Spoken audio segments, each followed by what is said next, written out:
جونزالو بيزارو اللي هو اخو فرانسيسكو بيزارو الاخ الصغير اللي كان حاكم على كيتو، قرر هو راخر يطلع يدور على مدينة الدهب. فرانسيسكو دي اوريانا ده شخص انضم ليه وهو رايح يدور على الالدورادو كقائد تاني للبعثة. قرر جونزالو يبعت اوريانا يجيب شوية اكل شوية ميه كويسين كده ويلحقوا في الطريق.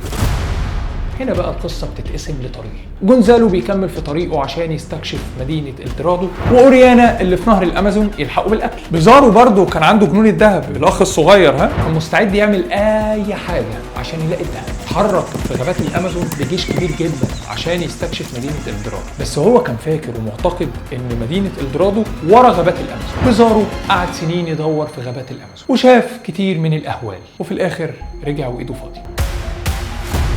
طب اوريانا يا جماعه بقى اللي راح يجيب اكل ده ما رجعش. طب ليه؟